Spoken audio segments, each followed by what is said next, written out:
Original সব jeans প্যান্টের collection কিন্তু এক্সপোর্ট কালেকশন বাইং হাউসে চলে আসছে, নতুন নতুন অনেকগুলো ওয়াশ চলে আসছে। তো সেগুলোই আপনাদেরকে আজকের ভিডিওর মাধ্যমে দেখানোর চেষ্টা করব। দেখতে পাচ্ছেন আমাদের কিন্তু American Eagle, Calvin Klein, Levi's, Aeropostale, Rockies বিভিন্ন ব্র্যান্ডের সব বড় বড় বায়ারের সব জিন্স প্যান্টের কালেকশনগুলো পেয়ে যান। তো দেখতেই পাচ্ছেন এদিকে কিন্তু লিভাইসের মধ্যে হিউজ কালেকশন চলে আসছে, এক এক করে সবগুলো কালেকশনই দেখানোর চেষ্টা করব। ফার্স্টে লিভাইসের সবগুলো ওয়াশ আপনাদেরকে একটু দেখিয়ে দেওয়ার চেষ্টা করতেছি। দেখতে পাচ্ছেন এটা হচ্ছে আপনার খুবই সুন্দর একটা গর্জিয়াস ওয়াশের মধ্যে চলে আসছে।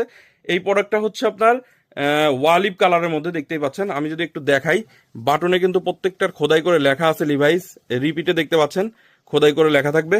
এবং প্রত্যেকটা প্রোডাক্টের কিন্তু এরকম দেখতে পাচ্ছেন পকেট প্রিন্ট থাকবে, কেয়ার লেভেল সহ আপনারা পেয়ে যাবেন। এবং আমি যদি জিপারটা একটু দেখাই, দেখতে পাচ্ছেন লিভাইসের অরিজিনাল জিপার ইউজ করা। সাইজ থাকবে হচ্ছে 30 থেকে 38 পর্যন্ত, 36 পিসের ইনটেক কার্টুন ওয়াইজ সরাসরি ফ্যাক্টরি থেকে আমাদের কিন্তু এই প্যান্টের কালেকশনগুলো চলে আসে। আমি ব্যাক সাইডটা যদি আপনাদেরকে একটু দেখাই, দেখেন কত সুন্দর লিভাইস ব্র্যান্ডের মধ্যে হবে। সাইজ হবে হচ্ছে 30 থেকে 38 পর্যন্ত, 36 পিসের ইনটেক কার্টুন ওয়াইজ কিন্তু আমাদের কাছ থেকে এই জিন্স প্যান্টের কালেকশনগুলো পেয়ে যাবেন। এটা হচ্ছে ডিপ ব্লুর মধ্যে হবে, খুবই সুন্দর সুন্দর এরকম ওয়াশের মধ্যে জিন্স প্যান্ট চলে আসছে। যারা নিতে চান আমাদের স্ক্রিনে দেওয়া নাম্বারে সরাসরি যোগাযোগ করবেন।